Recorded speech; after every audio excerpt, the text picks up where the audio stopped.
It's on top of it. And then after this plays, we press record here.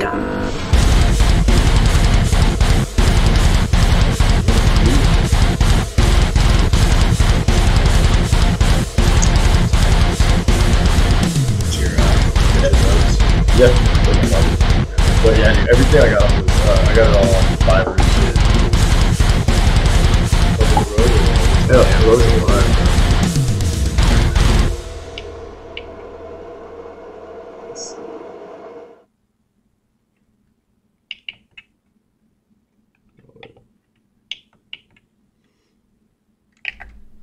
All right, cool. We're live now, bro. And we're live. All right. What the fuck is up, guys? All right. Welcome back to, was it episode 9? Episode 9, yeah. Yeah, so we're episode 9. And we are here with our buddy Austin. And Austin is going to tell us about Ernie's bar that just opened up in Cibolo. He's going to talk about basically giving advice and how he got to where he's at now. And if you haven't been to Ernie's yet, fucking check it out, dude. It's fucking awesome. It's great. It's a good time. And they got even these little fucking, they got these glasses that you can fucking stick and you just see beer flow up, man. It's pretty fucking dope.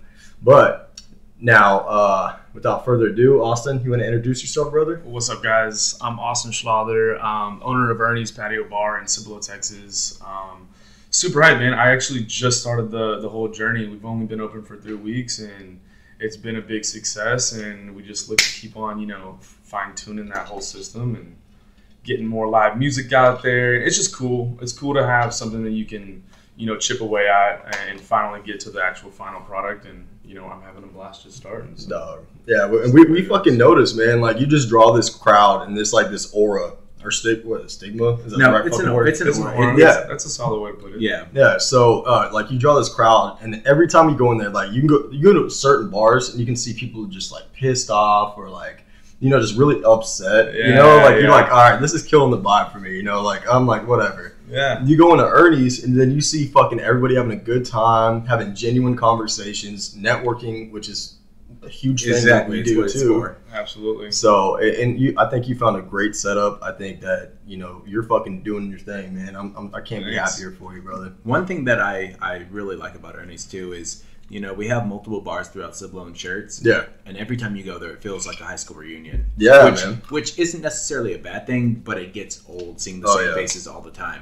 With Absolutely. Ernie's, it draws all sorts of different crowds. Like, you walk in there and you see a couple people from high school, but then you see like people's parents and teachers and just this huge array of different people. Yeah. And it adds to the entire setting. Hell yeah. It's a bar for everybody. Absolutely. Yeah. No, it's so great, bro. Like, I just fucking found out Josh Reedus works there now, dude. Yeah, he's one of the best bartenders I got, man. He's fucking great, such a dude. solid guy. Dude, he really is, man. That man's got a good heart. Like, he really does, man. And he knows everyone, too, which is a plus. I mean, that's a bartender's skill right there. Exactly. Oh, absolutely. Know your clientele. That's Absolutely. Hell yeah. But yeah, I was thinking about, how you were talking about, like, some of these bars in your hometown can be more like family, or not family reunion, but like high school, I guess family too, but high school reunion type. And that's kind of what was my biggest fear, actually, whenever I started actually designing the bar, was I wanted different areas to be and different vibes in the exact same property. So, if you see someone from high school you don't really want to see, you know what I mean? Yeah. You kind of get off in a different area. You don't have to be like smack right in the middle with them. You can say what's up to them, parents and things like that. Ooh. We got someone at the door. A little visitor. Maybe this is like a thing that y'all should like. Maybe Who's the cops? Maybe it's the cops. I don't know. Who is it? Hi, I'm so sorry to bother you. I know you're busy. I'm going to be real quick. So my name is Ryan. I'm with the Drug Pickup. Are you familiar with us? Was she talking fast? Are y'all recording? Yeah, we're recording. We're recording a podcast. I'm sorry. Oh, I'm so sorry. No worries. Solar power. Right now, we're going to bring our office here. Trying to get some solar power. This is a little commercial break. A little commercial break. Yeah, that's the second person that came by for solar power too. Like, I guess that's like a going up thing or whatever. It is. I know It's those Tesla telling. ones are insane. Is she still there? And you can just All right, but yeah. Anyway, man, like where are we going? Like you were talking about, like high school I was reunions. just talking about how I laid it out and how it's not all just one big giant place. To where if you do run into somebody that you don't necessarily want to be drinking around or anything, there's just multiple different spots to hang out and chill. So everyone's not like under a spotlight, if you will. But yeah, exactly. That like initially like actually building the place and thinking about, okay, how, like what people I'm going to have and how am I going to have them there to have a good time. I definitely put a lot of thought process into it. So Absolutely, I'm man. hoping that, you know, that shows for sure. Bro, you can only grow. You know, like you're gonna have your shitty business days and stuff like that. It's a part of business, right? But Absolutely. money comes, money goes, all that shit, and you're still gonna be growing, man. We just talked about word of mouth and like someone that likes the bar like we do. Love it. And we can literally like talk to this person. They're like, oh, cool. Like I like the nightlife. I like nightlife. Like I'm like, check this place out. Yeah. And then it literally like, oh, I like that place too. And it just trickles down the line, you know. For sure. But yeah, And that's kind of one thing that I really like about Ernie's. And there's a lot that I like about Ernie's. You guys are gonna hear about it. oh yeah, There's this transition throughout the night I was where just you about go to and say, you yeah. he's about to talk about it. But it was the first night I ever went in. You know, they were playing the fight and everything. The lights were all on, and it was just like, oh, this is a very welcoming and inviting place. yeah. Where, you know, family can come and chill and have a couple drinks and then go off to dinner or whatever. Literally, as soon as like 9 o'clock hit or something like that, the lights turn off, the music starts playing, and I'm just like, Oh yeah, yeah. What the- I was like, Same what spot? Same I'm spot or like, no? I'm like, am I in the same bar right now? This Hell place yeah. just turned up. Yeah, And it just, the vibe completely changed. And that's I think the fact that you offer two different kind of atmospheres yeah, is something that customers can really appreciate, because some people might want something that's a little bit more low key yeah. and kind of just want to chill, talk. Yeah. And then you have these other people, younger group, or just groups that are wanting to have a good time. Mm-hmm. And that's where that nightlife transition comes into effect. And man, does it come into effect. It really does, man. Another thing I'm gonna hype you up about is when I went in, I was like, all right, let's see how this bar is, right? So I went in and I see nothing but like pretty ladies and shit everywhere, bro. I'm like, this is the place, man. This is where I need to be. But you have a fair share, for sure. Oh my You have a God. fair share. Yeah, it's good. It's good to have that, man. You know, like, I mean, it's cool hanging with the guys and shit, but you know, like, ultimately, I'm like trying to look at some shit as well too. I'm like, oh, she's really pretty. Like, you know, I mean, you are too, bitch. I'm not pretty enough for you, bro. God damn, I thought it was a date. Nah, You were buying me drinks and everything. I thought you were taking me home afterwards. Hey, man. that's hilarious. But- But yeah, that's exactly. I mean, y'all both hit right on the nail. Is like, I definitely thought about that as well, as how we're gonna transition from this like family oriented place to this kind of new upscale like hip place at the end of the night. And that transition we're still working on. I definitely, like right now, we have just one switch to like literally turn the lights from completely on to like half of them off. So I'm trying to get them to like kind of dim in there a little bit. Oh, you know, yeah. transition the music a little bit more easier, because we do have that family vibe in the middle of the day, and it's very welcoming. But then when, you know, everyone's trying to turn up at the end of the night, it's like a flip of a switch rather than like an easy coast into it. So Oh, hell yeah. I'm definitely, you know, trying to work on that. I mean, trying to work on everything really, but that is definitely one of like my focuses is like, okay, how are we going to get this vibe to like kind of coast into the night? And either way, it's working out right now, but it is pretty cool to also have, you know, so many different people. I mean, I have like literally my third grade teacher coming tonight, and then on Friday night I have a whole group of chicks that are about to come out and have a good time. It's like, how cool is that I can build a place where literally from, you know, families that are living in neighborhoods to, you know, chicks and, you know, dudes from colleges and things like that coming out for a good time at night. It's just, I mean, that's exactly what I was trying to accomplish, and you know, Yeah, we're man. still fine tuning it, but it's pretty cool vibe. And that's the thing. It's a constant learning experience. I can only assume, you know, just like anything in life, Yeah. you're constantly learning every day that you're doing it, and growing and becoming wiser as you continue to do it. So, Dude, absolutely. Yeah, man. Like anything with business too. Like, I mean, like you have your own. We kind of have our own thing right here too. Mhm. And then you see things that like mess up, and you know, that's not gonna happen again. You know, Yeah, like, but things you don't think about right away. It's just learning curve. You like know? the solar people coming. Hell You know what I yeah. mean? You're just like, all right, well, maybe I got to put a sign on the front door that says, blah, blah. You know, and then we're the exact same way. You know, for us, that back area,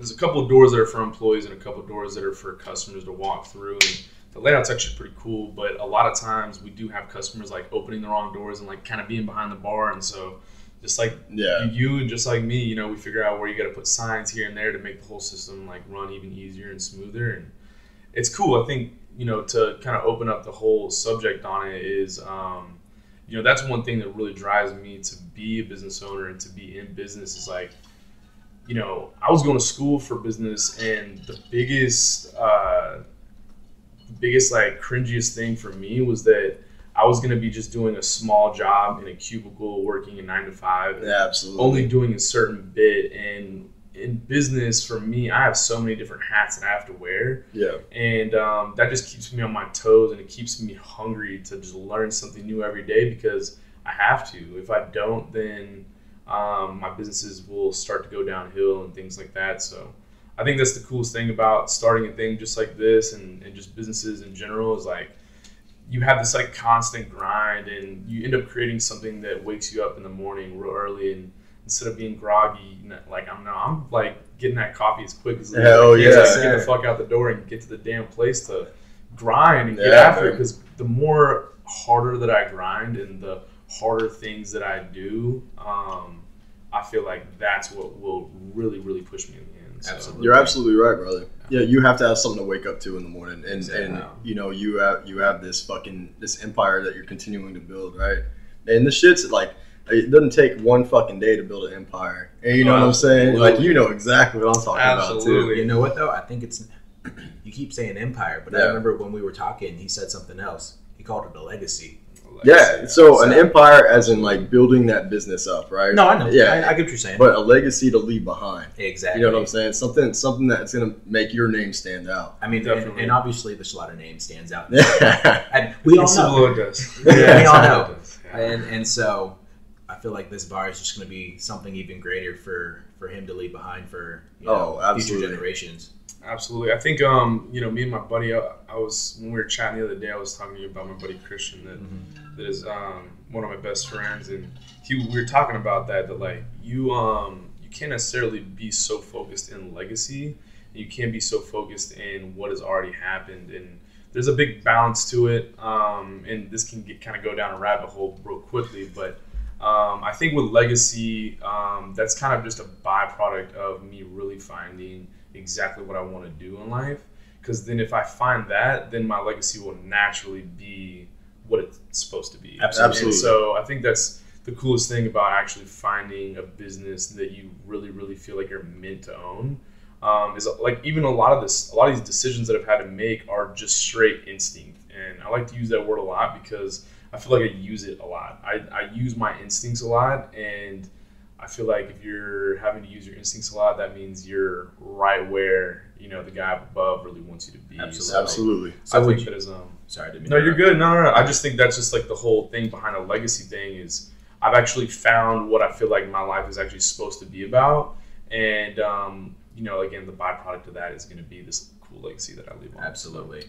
Now, kind of going off the whole instinct, would you say that a lot of the choices that you've made and a lot of things that you've done, has that been a lot of trial and error?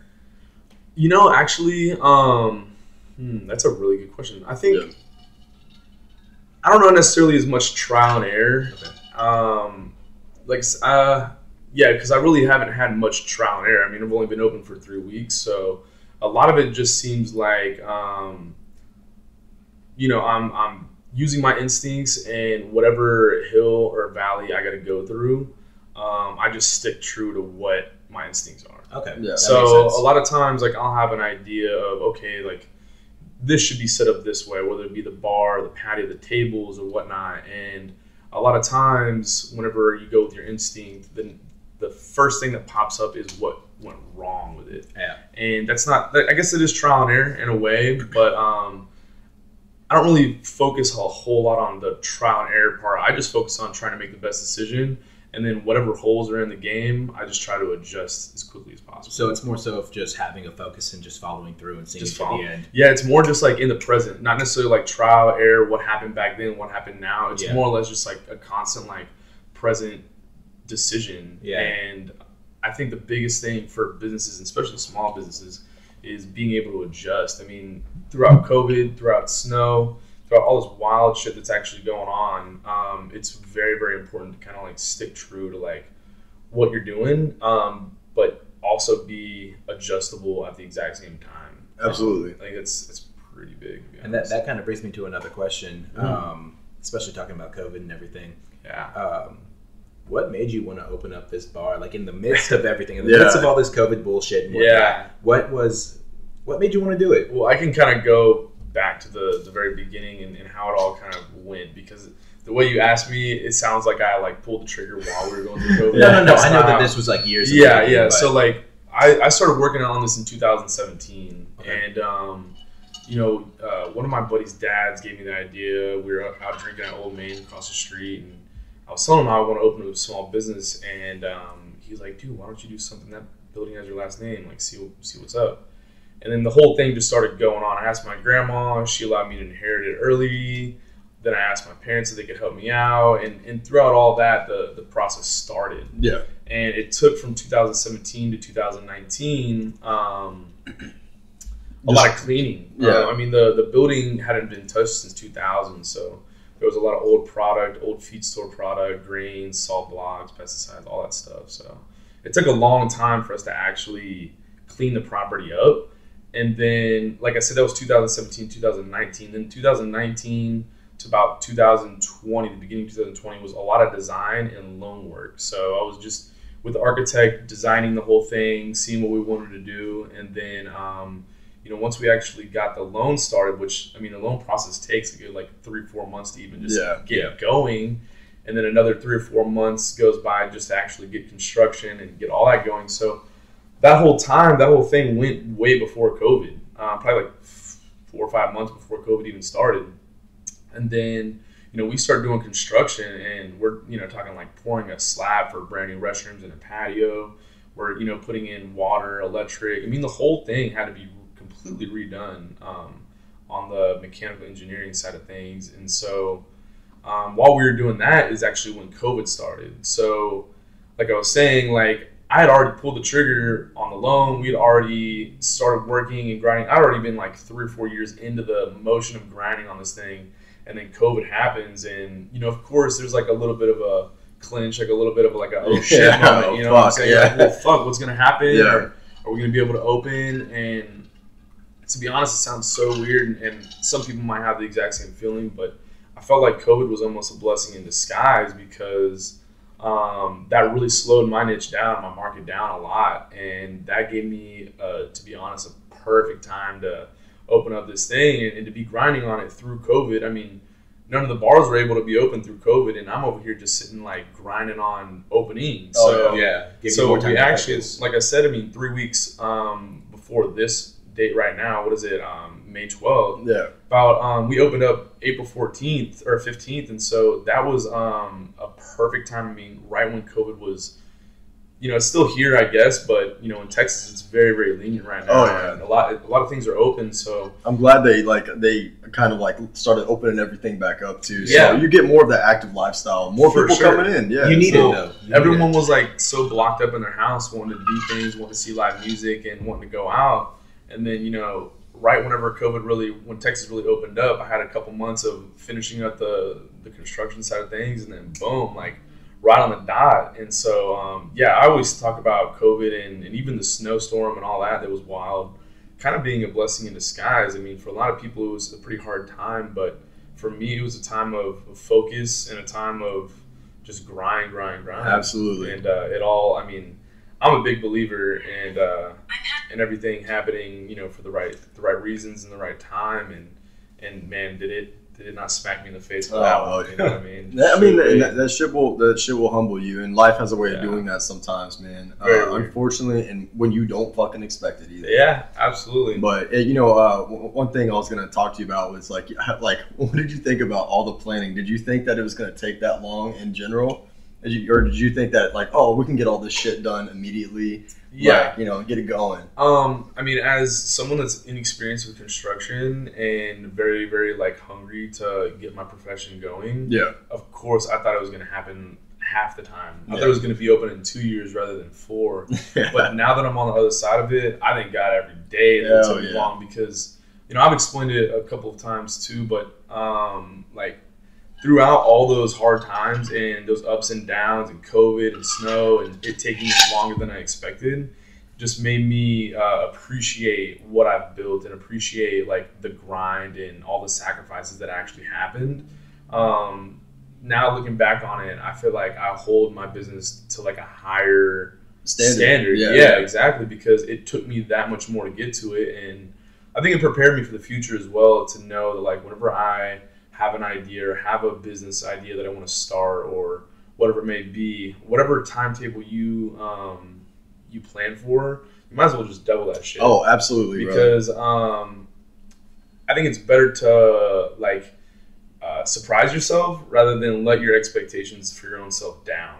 And that was one thing that before I opened up the business, I would always kind of was always a big like doubt in my mind. It was like, oh, I thought it was going to be in 2 years, but it's not. Hell yeah. And I always thought about what it wasn't rather than what it was. And that's, you know, maybe for your listeners might be the actual key to this whole thing is like try and figure out how it is supposed to be a blessing rather than not. Oh, and, absolutely. And I think that's a big thing to flip in your mind. If you flip that in your mind, your capabilities and your options broaden. Oh, absolutely. It's actually crazy. So. And it's so funny because, like you said, this took you 4 years, right? Yeah. So it was a long process, but at the same time, like you get to view things from every different angle. Oh, so you know, like you went into a smooth transition, and look at what you got. The shit's fucking operating, bro. Oh yeah. Like top tier, right? Absolutely. So like it's fucking. I agree with you 100% when I think that you like being grateful as far as like how long it took, even though you wanted it faster. Yeah. But you know, a slower progress means you get to really fucking think about like what's happening. Yeah. As things are going on, that way shit doesn't fuck up. You know Absolutely. What I'm saying? I think whenever you're first starting out, the biggest thing is, I mean, a lot of people use the analogy of being a sponge and just trying to soak in as much and learn as much as like that goes on in the whole process to do these things. Again, for the future, that's one of the biggest things is just to learn while we're young. Absolutely. You'll be able to progress even easier as we go on forward. Now, we were talking the other day about you doing BJJ, right? Yeah. And how that's influenced you and helping your mindset and like being calm and holding your peace and really just having that clear head, you know what I'm saying, while you're doing this. Absolutely. I think you can like kind of see me smile about it because it just like gets me going. I love jiu-jitsu, and what I told you guys the other day is like I credit and devote a lot of what I'm doing to jiu-jitsu. Absolutely. It's wild. When I first started, my other couple roommates and a good friend of mine got me into it, and I would always tell them like, dude, look at all these things that we're learning in jiu-jitsu, and like look at how they like transition right into your life in almost every single situation possible. And they were always like, dude, we were telling you the whole time, and your dumbass wouldn't get on the fucking mats. So it's like now that I'm on the mats, and now that I'm learning all these things, and I can see how they all transition into your everyday life. I mean, whether it be your profession or your relationships or your friendships and spirituality and how like peaceful you are inside. The jiu-jitsu is an all-in-one in my opinion, it's an all-in-one thing to do, whether it be working out, learning self-defense, and then like I was talking to you guys about is like more the mental side of things. And it's a weird transition because a lot of times when you're starting out in jiu-jitsu, you're always going to be getting tapped, and you're always going to be kind of like, damn, I don't want to get tapped out. And a lot of times to not get tapped out, your coach has to be there. And one thing my coach always kind of explains is that like, while we're here on the mats, like I can be over here explaining to you, okay, you need to like get an overhook here, sweep them this way, shuck them this way, all these different things. But whenever we're out in daily life, like he's not going to be there telling me, all right, go up, down, left, and right. So I think that's one of the biggest things that that I kind of learned. This kind of transitions back into the instincts sort of thing is that, I learned how to do all these things. And then whenever I go out into real life, I'm not constantly asking someone like, should I go up, down, left, or right?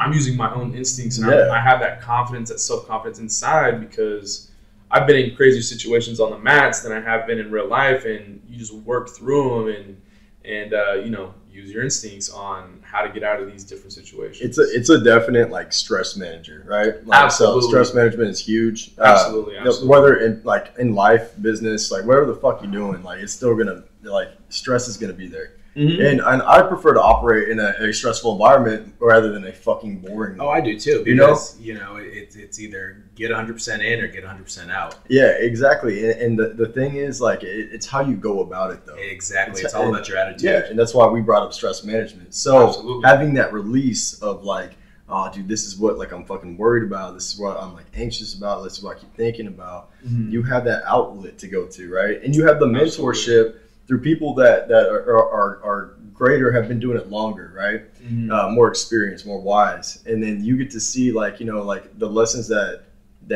they were taught, and then they get to be like your mentor and teaching you the same thing. So they're teaching you valuable life lessons as you're training. Yeah? It's wild. I mean, I couldn't tell you how many times like one of my coaches is like, well, you have to be balanced here, or you're pushing too much forward and that's why you're getting swept over. I couldn't tell you how many times they give me a jiu-jitsu thing or a jiu-jitsu lesson that just has everything to do with jiu-jitsu, and I take it in. I'm like, dude, that's what's been fucking up with me the entire life, like day to day. Like, holy shit, that just like, are you even talking about jiu-jitsu? Right. Is that even a jiu-jitsu thing, or are you just telling me what I need to do in my regular life? Fucking Mr. Miyagi, dude. It's so wild. I mean, and it can kind of sound a little cheesy sometimes, but it's real. It's so real. I literally tell everyone, I'm like, dude, I would love to see you on the mats, because I've seen my own progression by just hopping on the mats, and I can see where people can use help in their day-to-day life or whatever it may be. And I'm like, look, dude, if you want to figure it out, like, get on the mats, do jiu-jitsu. I mean, any mixed martial art is going to be an excellent way to be stress relieving and all these different things. But I think I told y'all as well while we were chatting, is like, jiu-jitsu is a little bit different than striking in mixed martial arts, where you can go 110% in jiu-jitsu, and just by a simple tap, everything's gone, nobody's hurt, everyone's just chilling like some homies. But it's a safer way to do shit. If I go 110% in Muay Thai or boxing, and I hit your chin at 110%, you're gonna be seeing some stars, you know what I mean? And so everyone's like that. I mean, every human is that way. Yeah. And so that's what I love about jiu-jitsu, is that, and I think that's maybe a reason why it's such a big stress reliever, is because you can go 110% and you get all that anger out. I mean, every single bit inside of you that is like just tension from whatever it may be. Whenever you're done with jiu-jitsu, you have this like runner's high that is like multiplied by like 10, and it really does transition into your entire day. I mean, that's one thing. I mean, I guess my schedule kind of rolls that way with owning a bar, but I love to get in there. We have an 11:30 class, and I love to start my day out jot down goals and things like that, and then I head to that class, and after that class I literally feel invincible. I literally feel like whatever can be thrown at my way, literally anything, it's not going to be as bad as this purple belt or brown belt or even black belt for that matter that mounted me and was suffocating me. There's nothing that is going to top that stress wise. So I think that's why jiu-jitsu is the way it is when it comes to stress relieving. Absolutely. You just don't have any more stress left. You have no more tension. So everything that comes your way after that is something that you take in, and you just methodically work your way out of it, and life goes on. But and that you brought that up, right? So like we were talking about stress management as well too, right? But at the same time, it's so funny to like all right. So my buddy Devin, he does Muay Thai and BJJ. I think he's ranked number 7 in Texas. Shit. For Muay Thai. I'd love for you to come back on the show to meet him. Love to meet him, absolutely. But we were talking about how peaceful. Usually, usually, unless like you're trying to put on a show like UFC, they hype it up. They know what they're doing. Oh yeah, they know what they're doing. It's show business. It's show business, right? Show business. So at the same time, like that these fighters know exactly what they're doing. But when you go to like we'll say a bar setting, right? We'll talk about the shitty bar for sure. the one where everybody's fucking mad. Yeah, and everybody knows MMA before you know names. Yeah, right. Absolutely. So like these guys are having a good time. they're peaceful, they're having fun, they're enjoying like a genuine organic good time. Exactly. Right? But the funniest thing is like people expect these guys to be like, yo, they're ready to fight immediately. Ready to go. Yeah, but no, dude, they get all their shit out. They get like shit like out. you said, because they feel good the rest of the day. Absolutely. They I feel good. gotta shout out my boy Evan Kotzer. That dude, I swear, is the most peaceful man I know. And I'm like, dude, he was not always like that. I mean, I think for the most part he was a peaceful dude, throughout high school and everything. But that dude is, training jiu-jitsu 2 times a day, and by the time he's at the end of it, and I see him at the crib, and we're all like, smoking some meat on the Traeger or whatnot and talking. I'm like, dude, he's the most peaceful one. Yeah. And I think it's all jiu-jitsu. Like, he just gets it all out with jiu-jitsu and has nothing but peace left. And I mean, shit, what a blessing. What a way to live life. It's meant, yeah, I mean, and that's so cool. And that's great to hear because people have no idea, right? Like, so there's some people that like, probably aren't fighters, right? Like, or don't want to get their ass whooped, which is a fucking huge thing. You're going into it perfectly, yeah. Right? So, yeah. But, I mean, you have to go in there knowing that it's going to happen, but you'll get used to it and that you become better to where you will fucking know that, like, hey, dude, I'm going to grow from this. Absolutely. You got to be ready to go in there to be humbled. Exactly. Yeah, I think one thing a lot of people don't realize is that whenever you go into a jiu-jitsu gym or even in a mixed martial art gym for that matter, pretty much like 85 to 90% of the people there are like accountants and like desk job people and tattoo artists and, not a fighter. Yeah, just not a fighter at all. 100%. And I think that's one thing that's becoming more and more just a basic thing that everyone kind of knows. But for the people that don't know and think that they're going to come in there and there's going to be nothing but UFC fighters and Bellator fighters that are going to just completely beat your ass. I mean, it's really not like that. I mean, especially even at my level, I definitely love to have new people come in. And of course, I tap them out because they don't know what they're doing. But the coolest thing for me is to teach them that you can come in here and get tapped out and no one's going to sit there and laugh at you. No one's going to be like, you suck ass or nothing. Like, people are just going to humbly tap you. And then after that, you can ask them, like, how'd you do that? Or why did I get tapped? And things like that. And you learn. Yeah. And I think that's what it's all about is learning. I mean, at our age, like, holy shit, while we're in our mid-20s, like, if you're not learning, you are falling behind. Exactly, bro. And it's so funny. I want to bring up like constructive criticism, right? Oh, sure. So, constructive criticism, especially with BJJ, any type of MMA like fighting style that you want to go with, is going to be a humbling experience. But you have to be willing to fucking listen, not hear them, but listen to them, and really like, hey, this is only going to make me better. Right, so we talk about that. Like I think me and you touched on this probably for one of our episodes, and we talked about basically taking constructive criticism within your job, right? Like like just your day to day life, like, and it's not always what you want to hear, but it's what you need to hear. Absolutely, for sure. Because fuck, dude, some people don't know how to word shit, but honestly, it's all about tone. They're very blunt. Yeah, we talk about tone. They're very blunt. And I appreciate that though, because I'm like, all right, well, you're straight to the point. Exactly. Like, that's fucking. At least you're telling me I fucking suck rather than let you think that I was good. Yeah, absolutely. It's mean, but whatever. Exactly. So you have to brush it off and be like, well, he wasn't being mean. He was like, I want you to be better. This is the shit that I fucking noticed though. Exactly. You know what I'm saying? And I think it all kind of ties in, especially with like you talking about BJJ and being willing to teach other people. Yeah. You go in there like if I'm a beginner and I'm going in there and Austin taps me. And I go over and ask him like or I go there with an attitude and I'm like, why the fuck did you do that? And he goes and like tells me what I did wrong. It's because he was in my shoes at one point. Yeah, he was a beginner. Dude. Exactly. And you got to take that with a grain of salt. Right on point. And you need to fucking listen to what he's telling you because what he's telling you is what he learned in order to get out of your shoes. Yeah, absolutely right. For sure. I think that's one of the biggest things in jiu-jitsu is like. Everyone's been there. Everyone was a white belt at one point. Everyone got tapped out thousands of times. Yeah. And dude, the more you tap, actually, the better you get. It sounds weird. I mean, the more you get, the more you take that L, the more dubs you start taking in the future. And I mean, again, all this shit kind of translates in your entire life. Like, just the more L's you take, the more dubs you're going to be able to take in the future because you know why you took those L's and you know why all these things happen and And yeah, It's a growing experience. It is. It is, And dude. you're able to learn from it too. Yeah. I better That's see the you thing. motherfuckers on the mats. You're pretty. You know sick. what? We're talking about it too much now. I was actually, it's pulled up on my phone. I shit you not. Yeah, I was yeah. actually looking at it. What's the name of? Yeah, So actually, this yeah. would be great. I was literally thinking like, all right, before this episode is done, I needed to shout out. no, Yeah, check it out, let's check it do. out. So 10th Planet is actually the system, and 10th Planet is one of the only jiu-jitsu systems that is completely no gi. So when you say Brazilian jiu-jitsu, it's really just jiu-jitsu. Yeah. Brazilian jiu-jitsu, you wear the gi, you wear kimono, and you wear the belt every day, and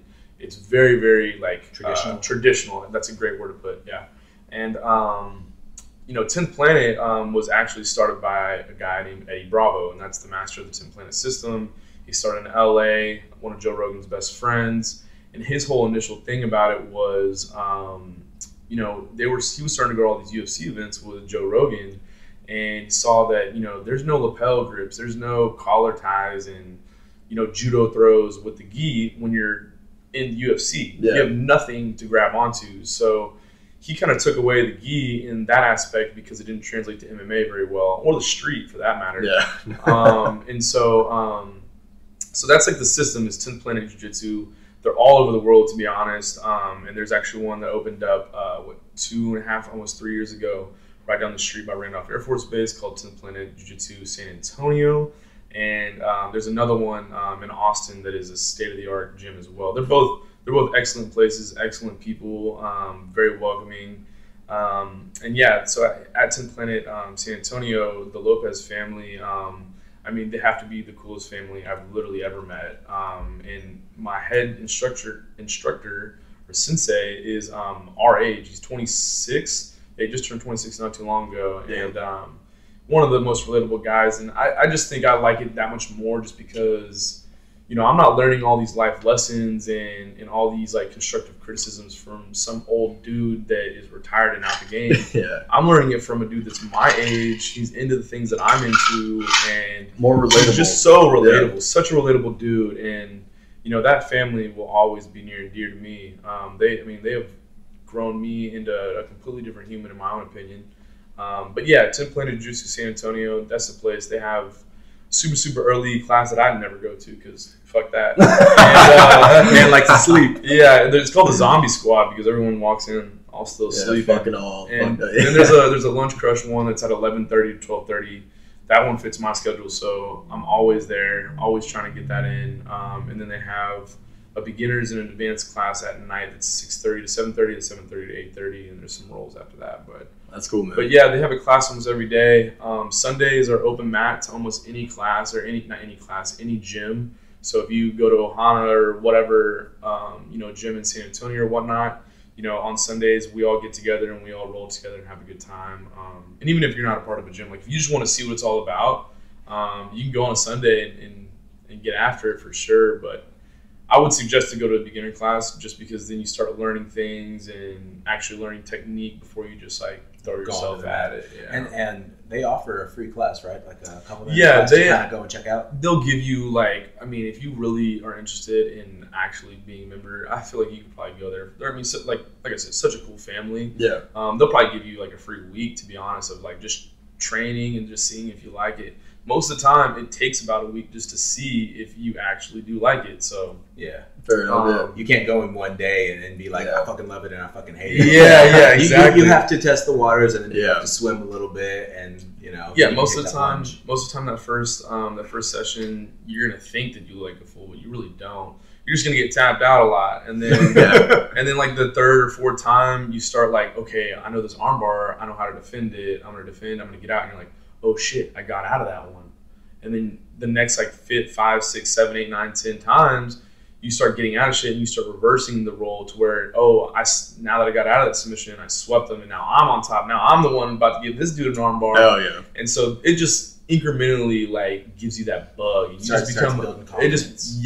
And that's the biggest thing for me. It's always been self-doubt. Self-doubt was always my biggest fault for my own self. And I'm right there with you, man. yeah, it's a tough one to really get over, but I think the more you accomplish things that you're really prideful about, and between the jiu-jitsu thing as well, things that help build your confidence, you become, like I said, a different person. I feel like from 2-3 years ago compared to now, like, dude, I'm night and day of a person when it comes to the inside and how I feel and see myself for sure. Absolutely. I get it, man. It's so funny that you brought that up, bro. Like, it's like, you know, I think people dwell in self-doubt, right? Like, they don't get the proper like guidance towards like, hey, what can I do to build my confidence? Like, even going to the fucking gym can help you, right? Yeah, like, you know, it helps tremendously. But like, you know, I think we'll say, was it fucking just jujitsu? Yeah, jujitsu. Yeah, literally jujitsu or even mixed martial arts. Like I said, it doesn't have to be jujitsu, but the community, like, you know, like they're confident, they're happy, you know, with themselves because they you know, they started at this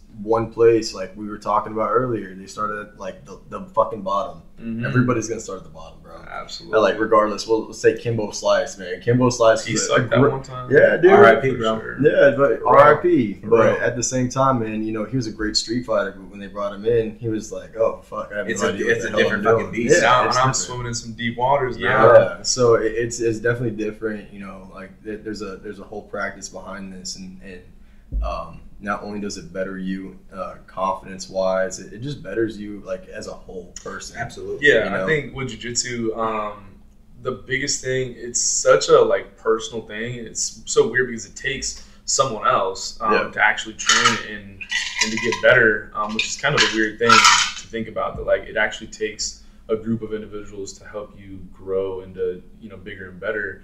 But when it comes to like the actual personal side of things, a lot of times whenever you see holes in your game, those aren't just holes in your game on the mats. They're holes in your game in life. Yeah. And so, you know, whenever it comes to me, like, you know, again, self-doubt was always a thing. So I had to like, I could tell that whenever I like dap someone up to start rolling, I instantly thought like, oh shit, they're better than me.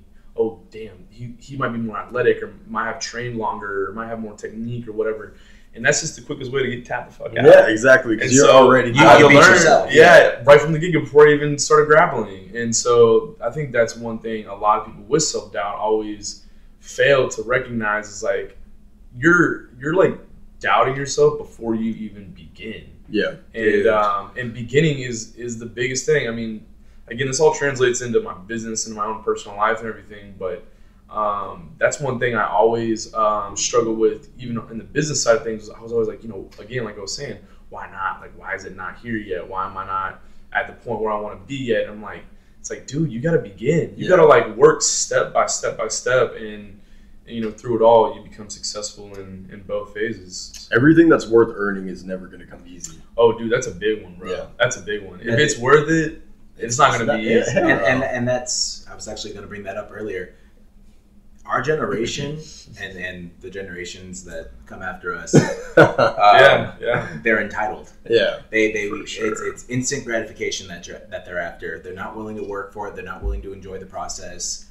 And I always have my thoughts transition over into bodybuilding because that's what I know. Yeah. That was your grind for so long, to be honest. Yeah, that was your culture, man. Well, that was my culture for almost a decade, man. Yeah. And I'm sitting here looking at the camera like, shit, I need to go. I went to the gym today. That's why. All right, you got the pump. Exactly. All right. But no, it's 100%. I was wondering why I had a boner, but no, it's 100% fact though.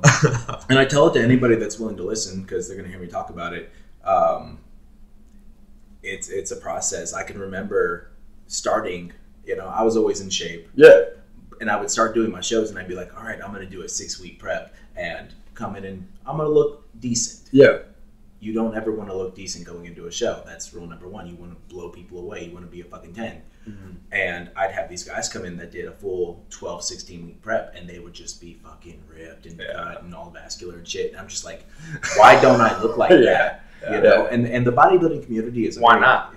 Like why don't I look like exactly? That? Yeah. And it was just like he was saying, you know, the bodybuilding community. A lot of people think that we're shallow individuals, that we're very into ourselves, and you know, I'm not going to say that we're shallow, but we are very into ourselves because we have to. That's your job. It is. Our job is to focus on ourselves. Yeah, it's a very selfish sport. But one thing that I've noticed after doing this for so long is when I used to go to the gym and I would fucking take off my pump cover and dudes would just see the muscles and shit. Yeah. They would start asking questions. At first, they'd be kind of skittish and be like, "Oh, I don't know if I want to talk to him. He's bigger than me. He's lifting heavy ass weight." Yeah. Then they'd come over. "Hey, man, what's your routine? What do you do?"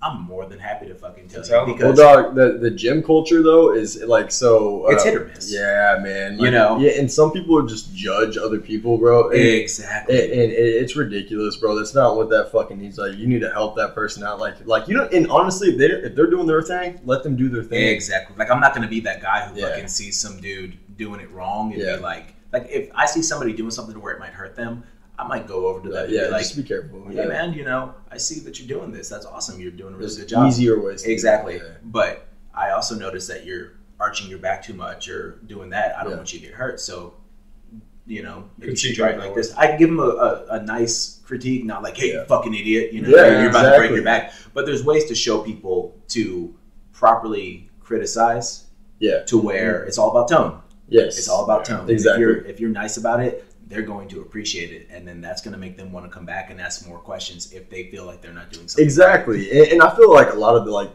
we'll say like a big fucking swole dude, right? Like we'll say this man's fucking 315, 6'6", fucking Just jacked. stacked, right?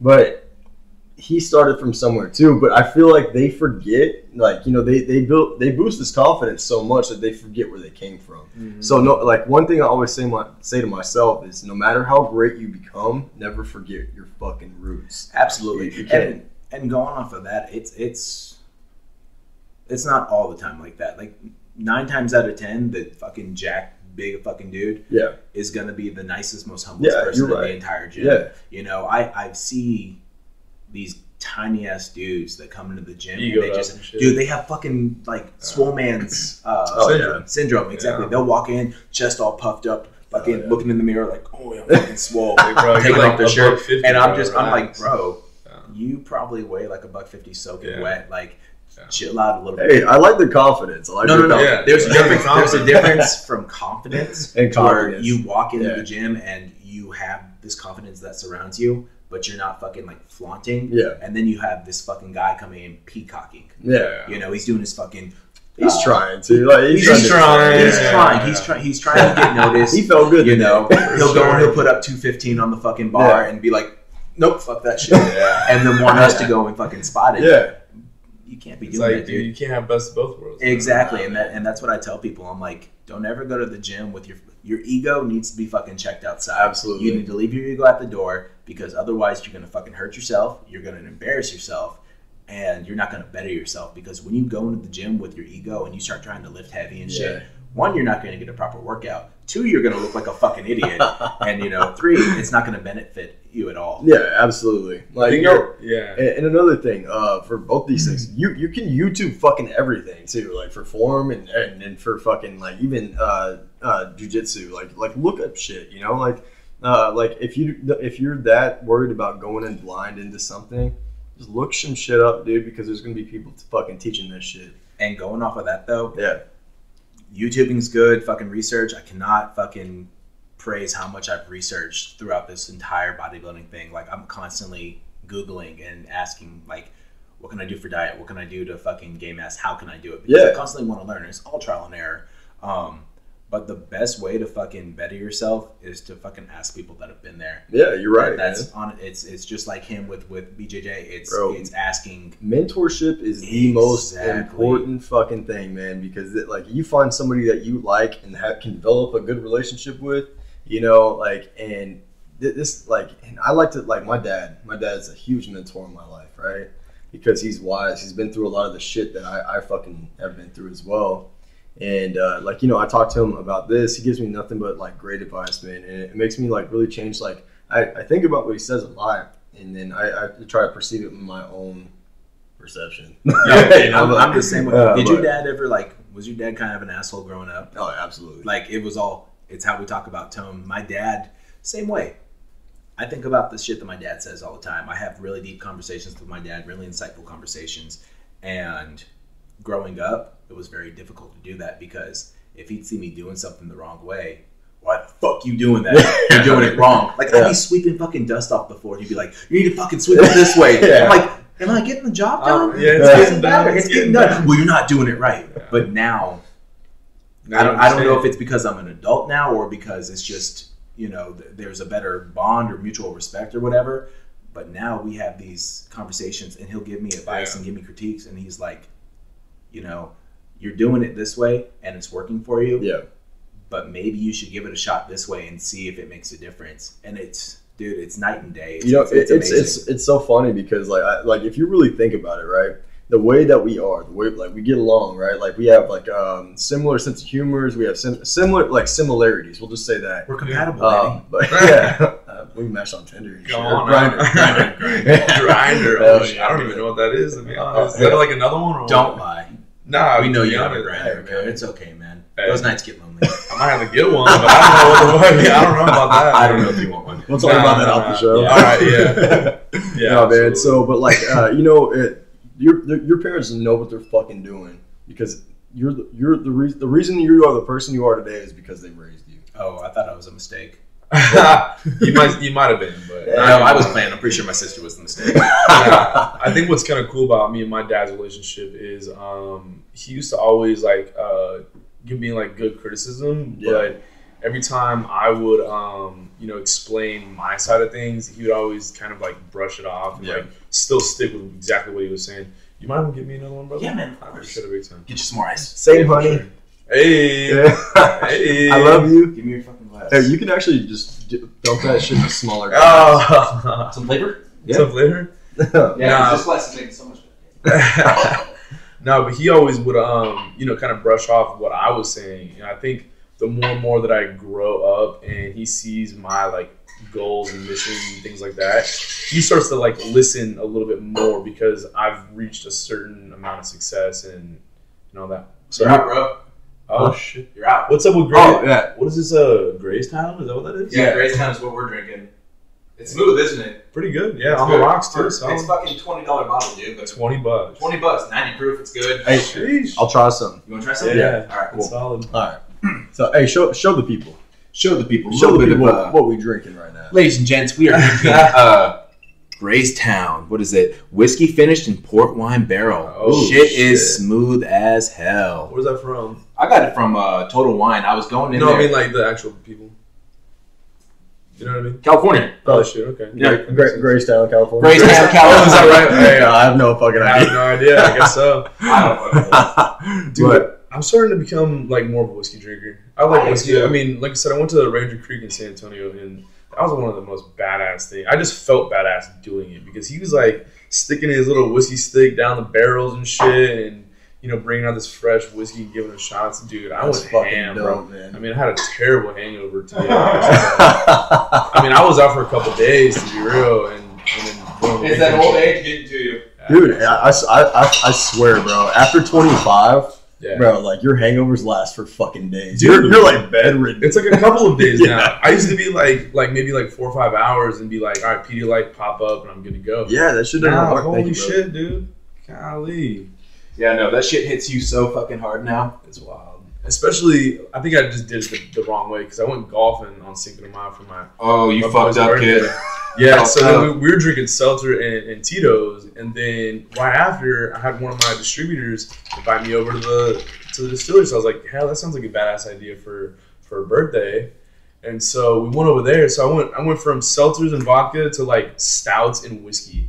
And dude, I think I just mixed the wrong things. Hell yeah, bro. Hey, but shit, cheers real quick, boys. All right, man. Hey, man. cheers, man. To a good one, man. To a good one. I appreciate you guys. To respect and honor. Can't come in or come honor, right? All right. That's got to be a Marine thing, right? I wasn't no Marine, though. Really? No. Air Force. Air Force. Was it an Air Force thing then? Huh? Air Force thing? Yeah, my buddy Ryan, he was here not too long ago. You met Ryan? Yeah. Super cool Yeah. dude. Yeah. Yeah, man, he's a great dude. Ginger. Yeah. Yeah, man, he got no soul. He lives in February in Florida. Yeah, so I was actually rooming with Ryan for a while. Me and him have been like best friends for fucking ever. What's up? Yeah. You need one? I want some of yours. But yeah, man, fucking great dude, man. Funny as hell. Man, he's just like one of those guys that like if someone's around him, they're gonna like him. He's just got that personality. Yeah. Easy going.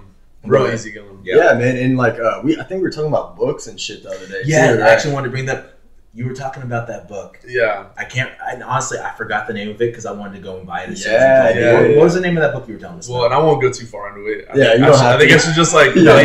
leave it for the listeners to like if they want to read it, they can read Yeah, it. give us but the title and It's called The Rational Male. I'm gonna write that down so I don't fucking forget. Yeah. And yeah, it's an insanely good book. It just has a lot of good information. I don't think it's something that even since I was talking to you like a couple weeks ago about it. It's one of those things. It's a very, very like factual book, and so I think it's always good to put it into your life, but not necessarily like live by the book. Yeah. Because it does have a lot of very, very like Valuable strict. information. Yeah. Well, it's good valuable information for sure, but Yeah. it's just one opinion and one like solid look at some very, very like deep dives into just becoming a man, really. And a lot of it is true. I think, to be honest, all of it is true, but I just think it's tough to take that book and put it towards every single situation. That can kind of maybe create a little bit of like rubbing the wrong way for some people. Yeah. So I'd be careful with it. I mean, definitely read it, but it's a very, very deep book, and I learned a lot from it. And kind of just take it with a grain of salt. Yeah, exactly. That's the best way to put it. Is take it with a grain of salt, because if you take it for detail and put it directly into your life and act that way and act on it every single time, you might get some results that might not be exactly what you want. Yeah. And everyone has their own purpose and their own like goals in life and things like that. And yeah. But at the same time, so going into reading something like that, you have to be open-minded, right? Absolutely. So you have to be like, don't take it for word for word, but see how this shit could like some of the lessons that they're trying to like say. Read between the lines. Exactly. That's a big thing. Yeah. Just read between the lines and take the bits that. Read between the lines. Yeah, for real, right? Exactly. Take the bits that make the most sense to you, Yeah. that you can really put into your life, and focus on those rather than the entire thing. Yeah, you're absolutely right, man. So, but that's so great, dude. I like talking to and that's nothing that all we have on the show is for guests is normal people trying to make their fucking way out in this world, trying to like have positivity, like just skyrocketing, and good. Like good mindsets, right? Yeah. Because your mindset is very empowering to you as a person. Your mind, it could be Absolutely. your best friend or your worst enemy. Yeah, bro. exactly. So and Austin, a huge reason why we brought you on is because we see something in you. We see you developing, your future basically. You're trying to rise up because to be honest, in Marion and stuff like that. I grew up in a small ass town. Yeah. Cibolo is maybe 7 miles away from that. Not far. Yeah. Nope. So we want to rise up, and I love to see people that I know doing better for themselves. Absolutely. So we're all here trying to fucking make it, right? Exactly. And that's a big thing, dude. A lot of people, especially our age too, they get jealous when they see other people more successful than them, especially when it's somebody that you know. Yeah. Because I could be like, oh man, Austin's got a bar and all this shit. He's got his own business. Fuck that dude. Why is he doing better than me? Mm-hmm. But it shouldn't be that way. No, it should be, wow, that man Austin's just opened up a bar. He's doing really good in life. Yes. I need to ask him, what is he doing in his life so Learn. that I can be successful like Yes. him? You know what I'm saying? Yes, and guys, if you see Austin at Ernie's, which he's there a fuck ton, so All the time. it's his business. All the But talk to him, man. This guy is a good dude, got a good heart, got a good fucking mindset, and I think you could learn a lot if you're trying to aspire to do something that he's accomplishing right now.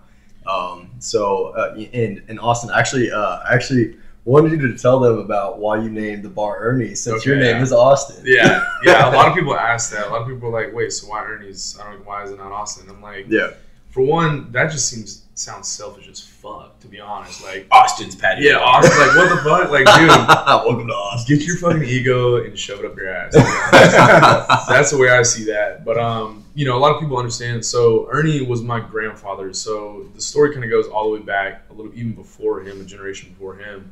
My great grandfather started a grocery store in the late 1800s, and it ended up becoming a feather shop, which is a shop that creates bow and arrows. Okay. And so that's what it was before that. And then after the bow and arrow shop came my grandfather, and he was in the military. He was a paratrooper and moved over back to his hometown and created a feed store. back then, a lot of people probably don't even know this either, is Cibolo used to be surrounded by massive fields for, milo and corn and agricultural, livestock and things like that. So his market was perfect to open up a feed store.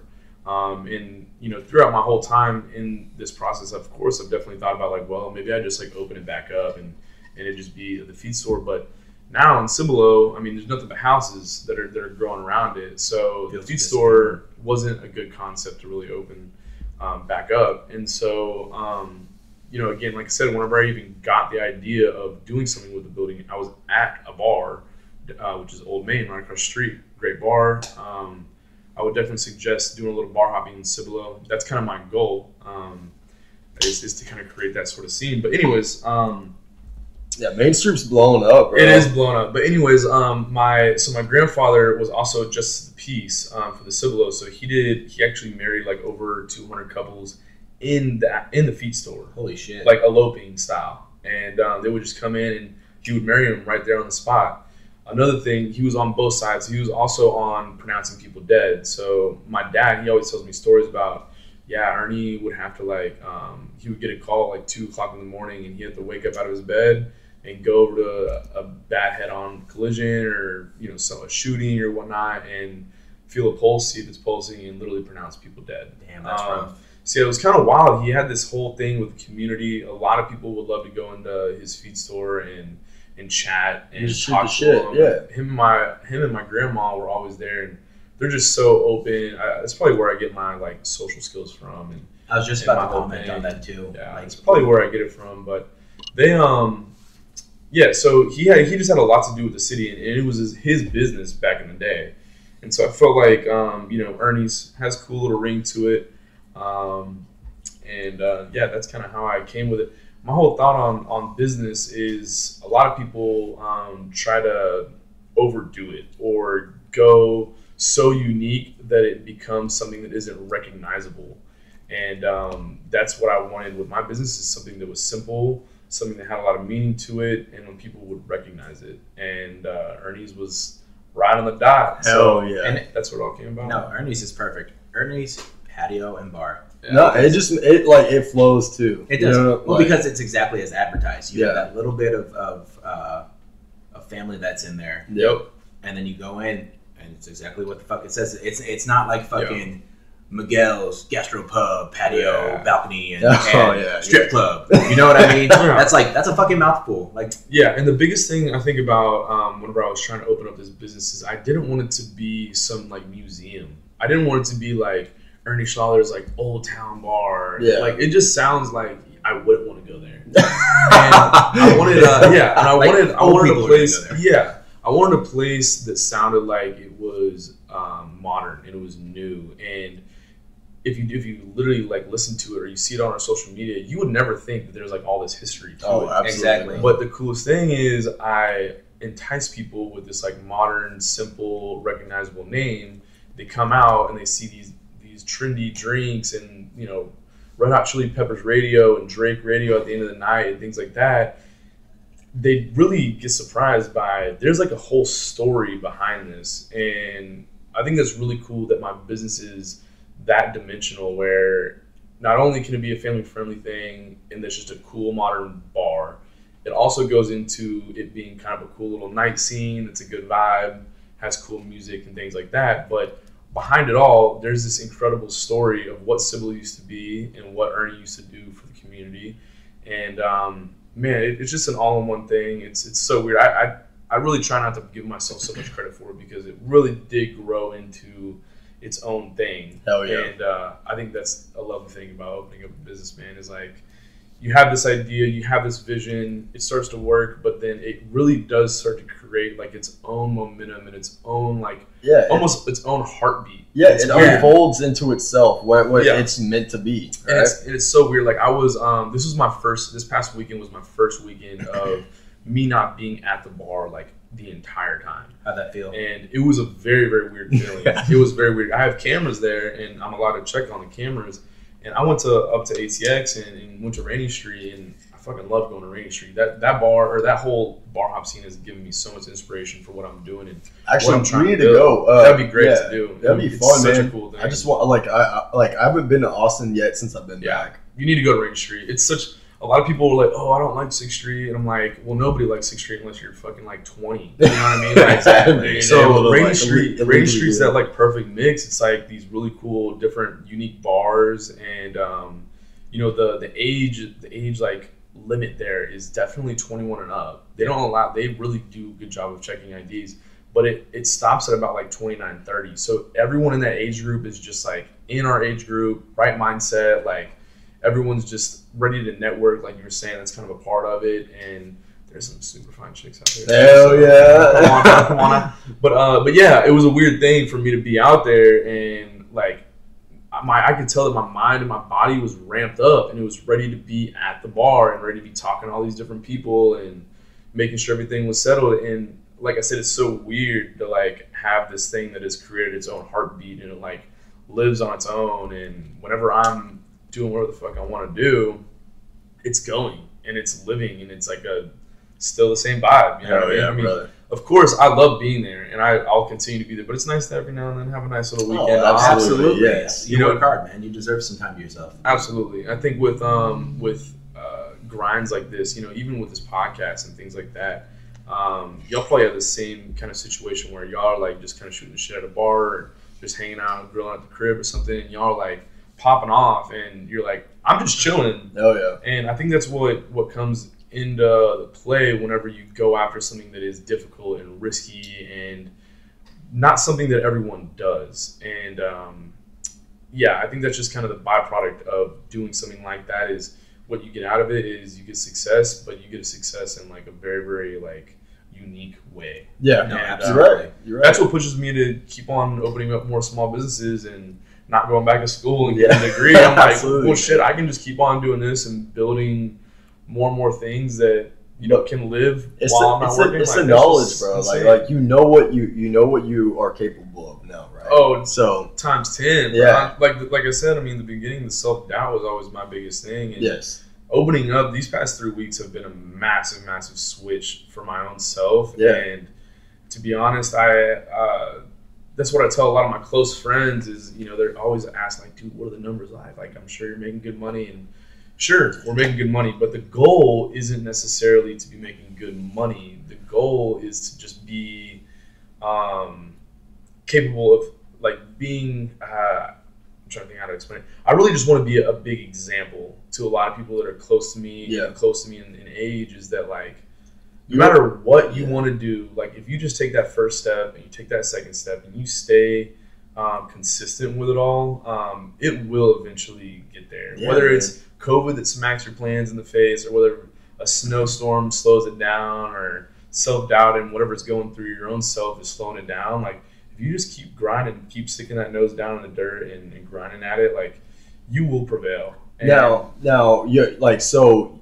Like I love that you said that, and one thing I want to touch on is that, like you said, consistency, right? Mm-hmm. So I'm sure you've had shitty fucking days that you had to deal with. At a the lot beginning, of them, right? like the first year, Yeah. I was I would like work super hard for like 3 or 4 days, and then and I'd be burnt out, have no more energy, and 3 days go by, and then I would try and like after that third day hop back into the routine, and it was like The momentum's gone. The momentum's gone. So this whole thing has been a big thing for consistency, which is another like super cheesy thing in this world right now. But to be honest, there's no way around it, bro. There's not. Yeah, there's really absolutely. not. But you know what? Like, and one thing that me and Rob try to preach on the show is that every difficult or bad time, like trial, error, whatever the fuck you want to like word it as, we all go through them, and For they're sure. all fucking temporary. They are. Yeah. They might fucking suck. It might fucking But suck. It's a part of life. It's a does part suck. of your growth. And it's not all going to be bad times. Sooner or later, it gets better. And Yeah. you learn that those bad times are what molded you and what formed you into the individual that you are now. Yes, bro. You know what I mean? There are lessons learned, and everything is fucking adding up to each other. Exactly. Bro. Every lesson, every trial That's that you wild. go through adds up to make you the person that you are today. Hell yeah. Yeah, I think throughout my process, and you know, my process is always still going, but you know, different things happen in my life, and I always ask like why. And I feel like every time I always asked why, like 6 months later, I always got a better answer than what I thought the answer was going to be whenever I was asking why. So whenever I was asking why, I'd always ask myself, well, why? And then I would come up with like some scenarios and situations like because of this, because of that, because of that. And then as like life goes on, you have that like aha moment. And you're like, oh shit, because if this didn't happen, then I would not be doing this. And dude, there's just, I mean, in this past couple of years, there's been so many of those situations where, dude, I thank God that I'm here. Because if I wasn't here, I'd probably be half of the person that I am. And so, yeah, I think that's a big lesson in life to learn. I wish I learned it a little bit younger, but you know, everyone learns at different rates and has their own like ways of doing it. And so, you know, like people are not always gonna understand immediately. They're not gonna understand like yo, why the fuck is this happening, right? So they ask that question, but then you have the aha moment, and then you're like, that's why that fucking shit happened. Why, bro? That's why. I was thinking about like there's certain days I'm sure all of us can like look back at and think like, dude, if that one day and that one person didn't say the exact thing that they said, like my life I could be completely different. Like I could be a completely different person. Dude, it's so wild. Regret and fear are two of the biggest fucking liars, bro. That's all I'm gonna say, man. Well, those are the two biggest things that can hold you back from reaching your full potential. Right, man. Regret and fear also cause self-doubt. They also cause all that fucking shit. We all go through shit. Mm-hmm. You're gonna get over it. Well, I always like to go over the word regret, and that being, it's always something in the past. You don't regret something you did in the future. You always regret something you did in the past. And again, I go back around to it, but my buddy Christian, we were talking about that yesterday, like how important it is to be in the present. And you know, pretty much everything you think about in your past is mainly either going to be able to something that's going to like blow up your ego too much, or it's going to be something that you regret. Absolutely. It's like, so either of those are an L, in my own perspective. Either of those are like some shit you shouldn't even be thinking about. So it's like that rearview mirror needs to be cut out of your life as quickly as possible. Bro. And you know, we're also talking about yesterday too, and I'll go into it a little bit, is about, you know, a lot of people are into the future a little bit too much, and there's always a good balance of being in the present, but also having a plan for the future. Yes. And at the exact same rate, that ego, while you start getting more and more success, gets pumped up more and more. And it's a like big focus that you need to have is having a way to like cleanse that ego out. And jiu-jitsu does it for me, but if you don't want to do jiu-jitsu, you can do whatever you want that cleanses your ego out. But you got to keep wiping that ego clean, because that shit, you were talking about it with the bodybuilding side of things, is like, dude, if you sit there and go to the gym for 3 or 4 months, you're going to get an ego because you just kept on pumping and pumping and pumping. Absolutely. And what I think in your situation, what really cleanses the ego is you've like had that willpower and consistency for so long that the ego was blown up, and then it like constantly kept on losing air and losing air, and finally you're some fucking shredded jacked dude and you have no ego. Man. You know what I mean? Exactly. So I just think it's very important to, you know, always cleanse that ego, always have a 5-year plan, but then always at the exact same time balance those two and be very present, because that's the big goal, you know, in life is being here. Like, if you really think about it, the only real happiness and love you can really hold on to is what you're receiving right then and there in the present. Anything in the past is in the past, and anything in the future is in the future. I mean, it's going to go away. And you know, it's so funny, bro. Like, so we talked about like fear and regret being the two biggest liars, right? Yeah. So we regret the past, but we fear the future, right? So, but nothing ever happens to the present. Present. You know, there's nothing there. Exactly. Yeah. And I want to touch on what he said, talking about the 5-year plan, and also staying around within the present. You know, he was also talking about how people get so focused on the future itself. Mm-hmm. You have to have goals. Yeah. Obviously, you're going to have long-term goals and short-term goals. And I think the biggest thing is making sure that you focus on your short-term goal. And once you reach the success, you don't stop focusing on it. Because even though things are going good, it's not done yet. Yeah. Keep focusing on the short-term goal, and eventually it's going to lead you into your long-term. Absolutely. Exactly. And that's what happens. It's literally just fucking there. It's fucking there. A direct You know, shot. Yeah. Exactly. That's all. I mean, obviously there might be a couple curves in the road or whatever, but eventually you're gonna get there as long as you maintain the focus. You can't just go, I've reached this goal, now I can shoot towards what I was trying to achieve 5 years from now. Yeah. One thing I always tell myself is, you know, no matter how much I worry about certain things, I know I'm going to overcome these, you know, like just because my life is going to be planned exactly how it needs to be. Exactly. If that makes sense. No, right? Yeah, it does. So like why worry? Because I know I'm going to get through it, and my life's supposed to be the way it's planned. Yeah, you know? Dude, right where you're so much shit happens like without you even trying. Yeah. Like stuff just like falls into place, to be honest, most of the time. It really does. And I always think about that whenever I'm like I have like a real clinch on life, and I'm like really trying to like push myself into this person I think I'm supposed to be. And next thing you know, something smacks me in the face. It's like, nope, yeah. not yet. Not yet. That's the best part. Not yet. Life is unpredictable. Life is mean too. Life is mean. Life is Mean, unpredictable. Life is beautiful. gonna humble the fuck out of you. Hell yeah. And it's just a matter of rolling with the punches. Yep. And you know, it's I'm gonna throw a jujitsu. Life's gonna fucking tap you. Yeah. It will tap But shit. guess It will what? tap you. Once it's done tapping you, You know. you know You what know. you need to do in order to fucking get For out of sure. that scenario Yeah. next time. Yeah. You're right. And those are lessons learned, man. Like we talked about this. We talked about how this is really forming us into the people that we need to be. Absolutely. Not that we want to be, But probably what we need to be. Right, Exactly. what you need to be. You know, Absolutely. I want to bring something up since we're getting close to closing time. Yeah, here. For those who listened to the last episode, we do have a meet and greet 27th at this motherfucker's place. May 27th Ernie's. at Ernie's Patio Bar We in getting Smallville, weird. Texas. We We're get getting weird. real weird. Yeah, oh yeah. Austin was kind enough to let us use the bar as a venue to allow our listeners and the general public to come out and meet us, talk to us, see what our story is, and you know, just have a good fucking time. That's essentially what the entire thing is. We want people to come out, have a good time, support Austin's business. This shit is not BYOB. No, so it is not. you better buy drinks out the ass for Austin because he's a good dude. And if you don't, I'm gonna have Ben throw you out. Fucking Ben. But no, we're super excited for it. Definitely very appreciative of you giving us the opportunity to host this. Yeah, man, dude. Absolutely. Well, like, thank you for like coming on the show, and I'm sure there's gonna be plenty of people that are just gonna like, yo, dude, this man fucking knows his shit. Because we fucking know you know your shit, Exactly. right? Yeah. So, again, guys, we don't bring anybody on this show that isn't gonna offer anything. But I think at the same time, now that I say that, everybody's got something different to offer, and we want personal growth for everybody.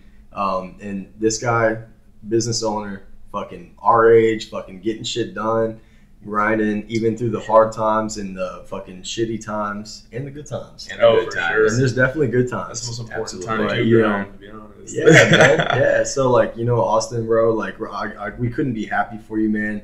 We enjoy your venue. We enjoy Ernie's as a whole. The people there, the culture. We fucking enjoy you, dude. Yeah. You're fucking awesome. Cool. Like, I appreciate it, guys. Everything y'all are saying is so nice. And he got Really he got is. nice tea too, though. yeah, we I do have nice. we're glad that you're on here. I know that you were kind of nervous going on here a little bit just because you didn't know how organic this conversation was Yeah, going to man. be. Because, you know, some people will come on here, like Ryan, for example. Yeah. They come on here and Shoot out They come on names. here. I am going to shoot out names. Yeah, Ryan's yeah, on yeah. here. He's No, already on the it's show. funny as But fuck. no, but Ryan came on here and He was like, bro, I'm nervous. yeah, I'm you couldn't nervous. fucking tell.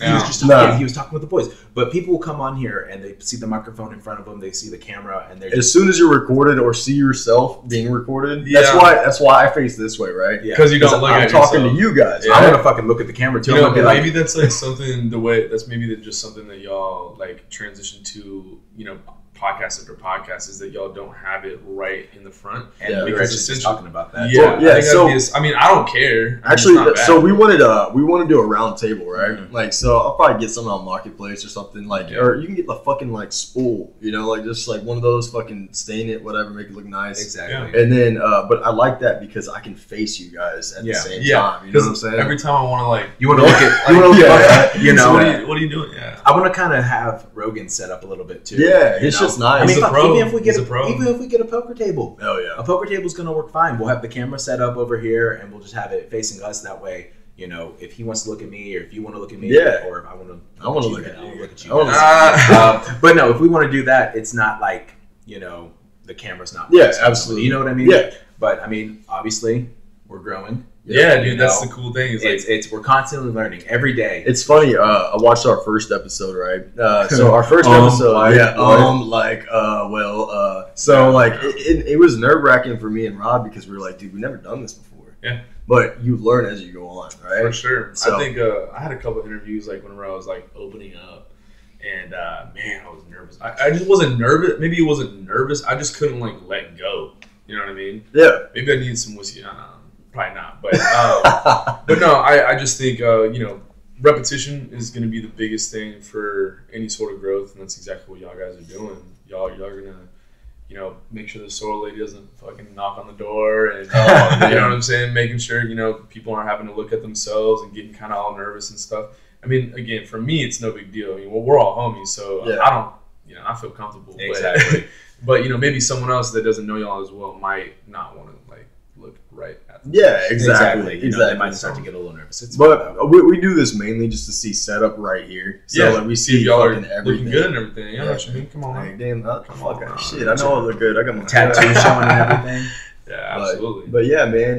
You know, Austin, thank you for coming on here, bro. It's gonna be a plenty more good nights coming. Dude, up, absolutely, man. for sure. And there's plenty more people coming too to support that business as well. Again, guys, May 27th, Yes. Ernie's Patio Bar, Cibolo, Texas. If you're not there, well, you better have a fucking good reason.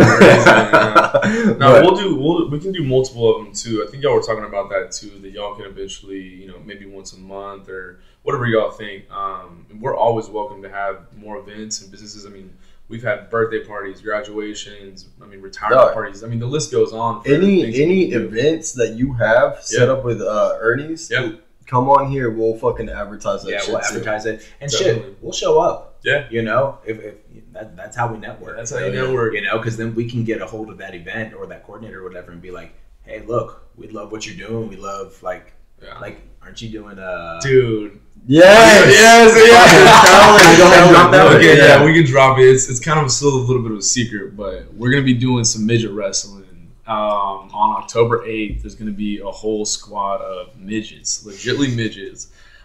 They're gonna come out. My mom fucking hates this idea. She was like, we "No, fucking we're not love doing it." it." I know. Well, and the funny thing is, my general manager, he loved it, and then my dad calls me. They're on the way to my beach house, and they're like, "Hey, mom was saying something about you doing a midget wrestling." And I was like, I thought he was gonna be like, "No, that's not a good." He was like, "Fuck yeah, you know, I have to have midget wrestling." I was like, he started laughing. I was like, God. "Okay, cool." So, I mean, a lot of people are gonna love it. Again, Hell it's yeah, gonna be October 8th. I think it's gonna be a good time. I mean, vamping up for Halloween. All the midgets have like different costumes. Hell and shit, yeah, which- man. It's They're like some Steve Austin type shit. Little show. We should get one of them on here. Oh, dude, That'd be man, crazy. And talk to him and be like, "Hey, man, so why did you get into midget?" Well, so Yeah, like what? I know Yeah. they do travel a lot. Yeah, so like, Dude, they so, gotta make buku money. Yeah, I bet. 100%. And they're entertainers, obviously. Exactly, yeah. A lot of entertainers make good money, but That's at the wild. same time, like, that would be a great fucking idea. At the same time, it's just finding the time to fit them into our Of course, our schedule course. too. Well, Yeah. even I know that they probably come into town multiple times. Yeah. You know, so it would be something that we could coordinate upon a later date. 'Cause Yeah. obviously they probably know their schedule better. Bro, than me. it's Absolutely. wild. I literally called them like a month ago trying to get it all set up, and they're like, "No, we're scheduled until October 1st." I was like, "Holy shit, it's April! Like y'all have like Yeah. 4 or 5 months worth of gigs going on. Just gigs work going on. there straight up. Like they, and like you gotta think about that. It's literally one fucking night.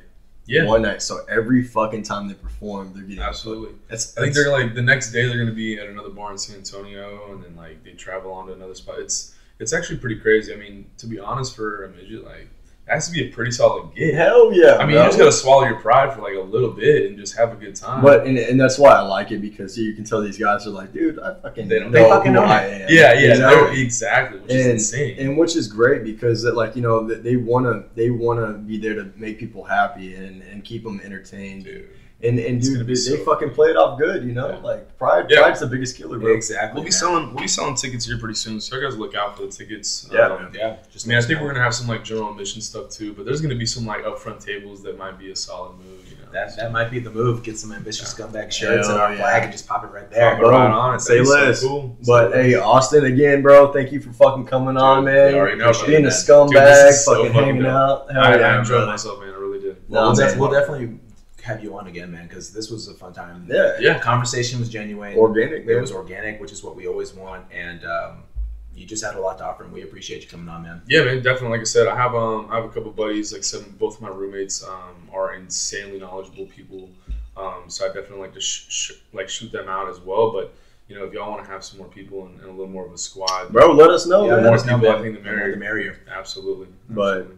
Yeah, man. That's all I got, though. Austin, you got anything? Nah, like I said, I mean, we're definitely out in downtown Cibolo. We're gonna have some cool meet and greets and stuff.